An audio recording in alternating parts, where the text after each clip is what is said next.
조선주가 조선 섹터 조선 몰빵으로 조선을 그러면 내년에도 큰 변수가 없으면 조선 위주로 계속 가실 생각이세요? 그럴 것 같아. 근데 내년 뭐 상황 좋을 거나 이런 것들은 워낙 그냥 다 아는 사실이지만 그 중에서 라는 레이어를 하나 더 끼고 그 안에서의 비중을 조절해주면서 수익률을 극대화해보는 작업을 하고 있지. 네, 안녕하세요. 맞니? 아니, 일주일에 한 번씩 오니까 약간 텐션이 조금 안 사네. 근데 뭐 장이 사실 뭐 저번 주 했던 얘기랑 크게 다를 거 없는 상황 같은 거? 핵심은 지난 주말 동안에 탄핵안이 뭐 가결되느냐 마느냐 그 다음에 외국인의 액션은 어떤가 정도가 이제 어제까지 관전 포인트인 것 같은데 근데 어제 마켓 열리고 나와서 분위기를 보니까 그게 뭐야? 외국인들 입장에서는 그냥 하던 대로 매도 결국 그들이 돌아설 만한 이제 포인트가 확실히 있어줘야 될 것 같은데 그게 가장 우리가 기본적으로 생각하는 환율 안정 그래서 국내장 타이밍 잡기가 되게 어렵겠다 왜냐면 내년에 이제 사실 공매도 재개 이슈도 있고 그동안 그럼 가만히 있을 수는 없잖아. 그래서 훨씬 더 추려서 나는 이제 조선을 선택한 거고 또 누구는 뭐 하말 있었지 또 누구는 삼양식품 뭐 이런 식으로 파편화돼 있잖아. 근데 되게 하나로 뾰족하게 들어가 있단 말이야. 옛날처럼 막 이렇게 바스켓에서 잡아서 괜찮겠지라고 뜬구름 잡는 사람들이 많이 사라졌어. 뭘 선택 안 할지 이제 막 걷어내는 작업. 옛날에는 이만큼 뭉탱이가 있는데 이게 좋아 보이니까 사야지. 근데 지금은 요만큼 모아놓고 아 이거 사면 안 되고 이거 사면 안 되고 이거 사면 안 되고 이거 사면 안 되고 남은 하나를 선택해서 자기 스타일로 가더라고. 이게 한 2, 3년 전만 해도 훨씬 얘기할 것도 많고 각자 성향에 맞게 고를 수 있는 주식도 다양해잖아요. 수익률은 차이가 있겠지만 맞아. 지금은 라면에 관심이 없어도 삼양식품을 사야 되고 야, 맞아. 화장품 몰라도 파마 리서치 사야 되고 좀 어려워진 것 같아요. 그래서 과거보다 난이도가 갈수록 더 어려워지는 건 맞는 것 같아요. 근데 시장은 항상 그러니까. 시장은 항상 이렇게 뭔가 계속 그 시기를 반영해서 또 진화하고 그걸 이제 팔로우 안 하면은 뒤처지고 그런 세상인데 국장이 생각보다 과거처럼 좀 섹터로 묶어도 편차가 심하다. 섹터 안에서도 개별 주식을 잘 골라야 된다. 그러니까 뭐 화장품 안에서도 VT 고르거나 하마리 수치 아니면은 죽순 경우도 많고. 맞아요. 그러니까 그 안에서 되게 잘 고르는 게 요즘에 난이도가 훨씬 조금 오른 건 사실인 것 같다. 특히 소비재, 그것도 심지어 외국에서 잘 되고 있는 소비재니까 오히려 지금 한국 주식인데 한국에 있는 우리들한테는 외국 주식은 다름없어요. 그치 미국에 파는데 진짜 미국 주식이라니까. 네. 삼양식품도 국내에 파는 물량 거의 없잖아. 그러니까 알 수가 없어. 진짜 그렇게 많이 먹는다고? 그러니까 미국 가서 뭐 월마트, 코스트코에 가서 정찰할 수도 없고. 근데 지금 보면 중국에도 증설하고 삼양식품이 엄청나게 수요가 많은 것 같긴 한데 이 라면이 그러면 쉽게 경쟁사가 못 따라오는 분야인가요? 생각해보면 우리가 신라면도 되게 오랫동안 군림했는데 사실 그게 이제 불닭 같은 경우는 막 어제 안 그래도 삼양식품 들고 있는 형들이랑 얘기를 막 했는데 결국 이게 중독성이 있다. 사람들이 스트레스 받으면은 밤에 불닭을 찾는다. 우리 일상에서도 그런다. 근데 나는 매운 걸 못 먹어서 그거에 대해 공감할 수 없었는데 그러면 맵기만 하면은 멕시칸들 음식 중에 그런 거 많지 않냐. 근데 그게 이 삼양식품이 만드는 불닭 소스를 따라할 수 있어야 되는데 그 장 베이스래. 한국에 이제 고추장 막 이런 그 장 베이스니까 서구권에서 따라하기 어렵다 하더라고. 그런 특성이 있는데 그만큼 또 다른 불닭이 나오기 쉽진 않다는 것도 이야기해주는 거지. 그래서 트렌드가 끝나거나 혹은 그런 신호가 나오면은 주가가 한번 또 흔들릴 수도 있는 상황이 연출될 수는 있겠다. 다만 거기에서 확실히 차별성은 있는 것 같다. 그런 측면에서 삼양식품은 뭐 여러 가지 좋은 요소가 많이 갖춰져 있지. 지금 원자재는 그래도 많이 안 오르고 있고 환율은 너무 좋고 삼양식품 입장에서 그래서 마케팅비로 막 써도 환차익으로 많이 녹는 것 같더라고. 그래서 이익 자체도 나쁘지 않다 하더라고. 이러다 진짜 라면 팔아서 10조 가겠어요. 그러니까 지금 벌써 5조 4천 원이야. 네. 삼양식품 원래 계엄 빈 맞기 전에 가지고 계셨잖아요. 근데 계엄 맞고 다 파시잖아요. 이번 달 나 그러다 진짜 잘했거든. 열심히 여기 앉아서 진짜 밤에도 나 원래 노트에 막 적고 이런 거 안 한단 말이야. 근데 이제 내일 어떻게 해야 될지 계획을 노트에 막 이렇게 쓰면서 하고 있어. 그러니까 되게 열심히 한단 말이야. 오케이 오늘 나쁘지 않았다 하고 덮고 저녁에 친구가 저녁 먹으려고 하는데 바로 계엄 맞고 무슨 소용이지 이게.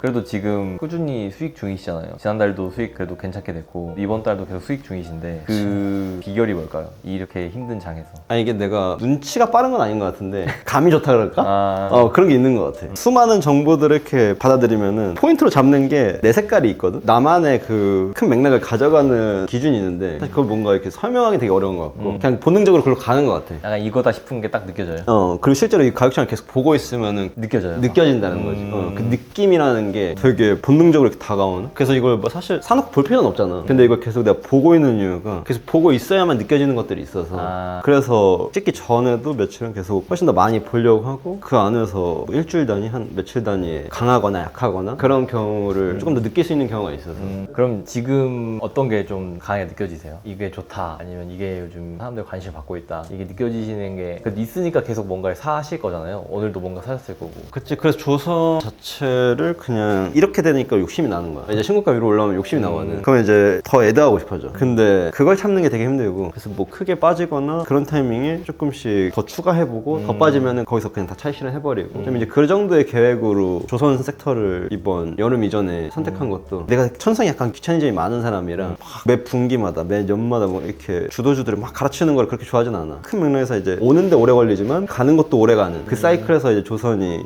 적합하다, 나를 귀찮게 하지 않겠다, 얘네만 걸러가면은 그 안에서 그냥 치고받고 하면서 이제 좀 내년에 뭐 이야기도 좀 끌어가고 그럴 생각으로 이제 조선을 많이 잡고 있지. 그 현대미포 같은 경우는 이제 시가총액 한 6조 정도 넘어서면은 내년 1분기에 MSCI 편입 이슈가 있는데 앞으로 한 10% 정도 남았는데, 그 기간 동안에 상대적으로 조금 덜 빠질 가능성이 있다. 그리고 시세 자체는 더 강력한 상황일 수 있다. 왜냐면 후에 6조 넘어서 이제 MSCI 편입이 되면은 그 뒤에 누군가가 어차피 이제 사줄 거니까. 사주고 그 과정에서 추정이 나올 수도 있고, 일단 판단하는 사람만이 없지. 왜냐면 거기에 목적지가 있으니까 판단하는 사람이 상대적으로 덜 하고. 그래서 전체 포트폴리오 비중에서 조선 중에서도 미포를 조금 더 끌어올렸어. 나머지 조금 더 시세가 약한 뭐 삼중이나 한조 같은 거를 비중을 조금 낮추고 한중 2순위, 1순위를 미포로 좀 땡겨주고 그 시기에 이제 1순위 포트폴리오 비중을 조금 더 낮춰주고 약간 그런 식으로 조선 안에서도 역동적으로 좀 플레이하는 그런 상황이지. 어떻게 보면 조선주들이 다 되게 무거운데 현대미포조선이 그래도 되게 매력적인 선택지일 수도 있겠네요. 수급적인 측면에서 나머지 뭐 내년 뭐 상황 좋을 거나 이런 것들은 워낙 그냥 다 아는 사실이지만 그 중에서 수급적으로 누가 더 유리한 위치에 있을 수 있는가라는 레이어를 하나 더 끼고 그 안에서의 비중을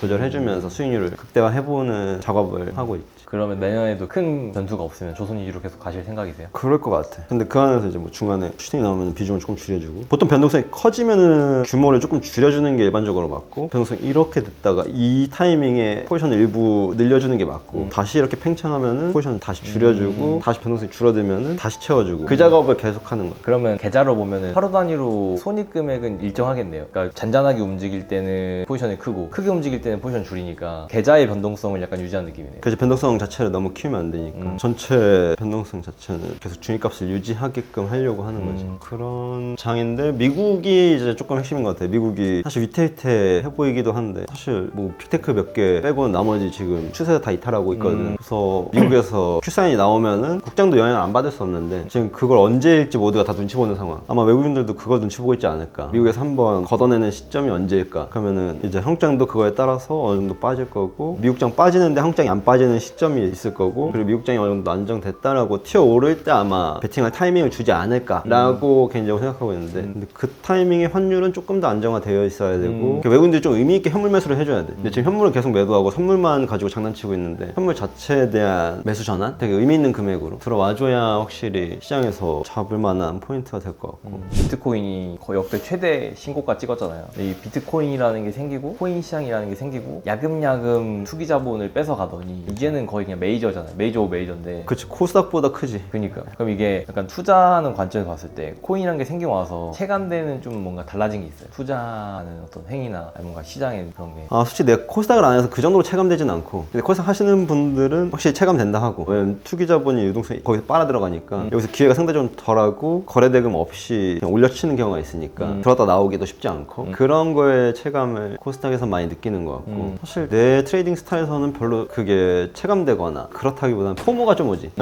포모가 멘탈적으로.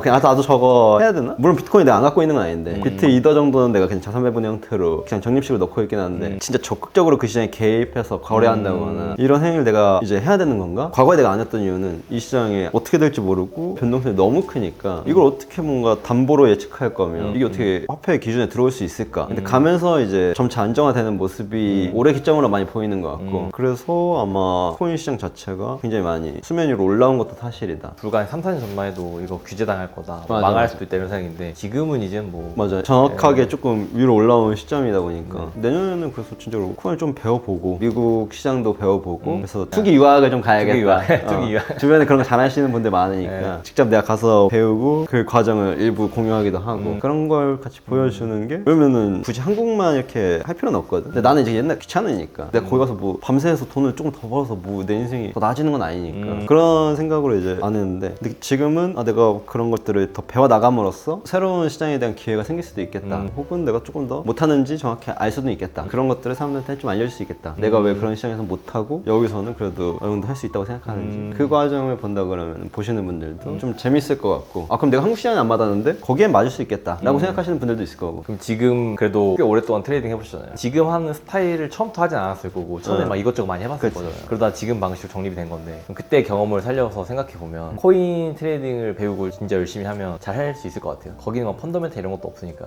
그래서 오히려 사실 깔끔하긴 하지. 코스닥보다 훨씬 깔끔한 건 사실이야. 그거 정말 비대칭성인데 그 있으면 수익을 내기가 쉽고 그게 아예 없으면은 이제 훨씬 더 챌린지가 많은데 코인은 그냥 수요가 공급의 논리에 따르기 때문에 수급을 정확히 좀 트래킹할 수 있고 자기가 훈련이 되어 있다라고 하면은 해볼만 할 수도. 비트코인 가지고 뭐 이렇게 전략을 하는 거는 솔직히 그거 할 바에 그냥 미국 주식 하는 게 맞을 것 같고 그냥 코인 자체를 트레이딩 하겠다라고 접근하면은 밈코인들이나 그런 코스닥 테마주 하듯이 접근하는 거지. 그러면 이제 그걸 내가 팔로우할 트위터 계정들 리스트업하고 그런 몇 가지 과정들이 있어야지 정리해야 될 것들. 저는 당연히 무거운 비트코인을 약간 레버리지해서 막 롱숏 하는 방식으로 접근할 줄 알았어요. 그건 별로 좋은 방식은 아니지. 왜냐면 비트코인의 방향성이 어느 정도 그냥 위로 간다라고 생각하고 이 모든 플레이를 해야 되는데 근데 거기서 롱숏을 플레이하기에는 스위타지 안 맞을 수가 있다. 근데 밈코인은 결국 하방을 다시 돌아온다라는 변동성이 평균으로 다시 돌아온다 라는 그냥 기준을 가지고 위로 올라올 때 불타기 하고 어느 시점에서 다시 팔고 뭐 여기서 추가적으로 매도 포지션을 잡아준다고 하는 그 목적지는 여기잖아. 밈의 목적지는 여기다. 그걸 알고 있으니까 차라리. 그렇게 한다 그러면 오히려 중간에 지금 모멘텀이 꼈으니까 단기적으로 더 붙을 수 있겠다. 그러면 편승하기도 하고. 그러니까 비트코인을 하게 되면 애매하게 펀더멘탈 요소가 껴서 차라리 깔끔하게 그냥 그치. 밈코인들, 알트코인들로. 그치. 그럼 내년에 뭐 한 1억 정도 세팅하고 도전해 보시나요? 해보고 싶어. 근데 잠을 못 잘까봐 걱정이 되긴 하는데. 그거랑 주식이랑 병행할 수 있어요? 몰라, 할 수 있지 않을까. 근데 그거 하면 사실상 그냥 페인. 뭘 그것도 해봐야 알 것 같아. 네, 좋아요. 재밌겠다. 그래서 뭐 미국 주식하고 그 세계 시장을 다 해보면은 웃기긴 할 것 같아. 다크서클 막 무릎까지 내려오는 거. 그치. 얘기할 거는 더 재밌는 거 많이 있겠지. 기대가 됩니다. 투기 유학을 한번 가야 되지 않을까. 네, 25년은 동강의 투기 유학. 너무 재밌겠네요. 주변에 잘하시는 분들 많잖아요. 코인 잘하시는 분들 있고. 그치, 미국 주식 하는 분들. 네, 저희 로켓랩의 전설 또 동근님도 계시고. 그러니까 1대1 가입받고 그런 과정들이 아마 좀 재밌게 할 수 있지 않을까. 그럼 나도 좀 더 유튜브 재밌게 하고 주식에 더 몰입해야 되겠다라고 한 목표랑 일치하기도 하니까 돈 되는 거는 다 한다. 그게 원래 나였거든. 원래 나는 한국장에서 돈 되는 거는 다 했어. 파생도 하고 코스닥도 하고 뭐 대형주도 하고 각종 온갖 것들을 다 했는데 내년은 그거에 조금 더 연장선으로 시장 자체를 가리지 말고 1년은 해보자. 그래서 25년은 그런 해로 한번 해보면 좋은 결과든 나쁜 결과든 보시는 분들도 재밌지 않을까. 나도 재밌을 것 같고. 좋습니다. 내년에 그럼 재밌게 여러 가지 프로젝트 해보는 걸로 하고 오늘 또 좋은 말씀 해주셔서 감사합니다. 네, 그러면 저는 다음 시간에 찾아뵙도록 하겠습니다. 안녕.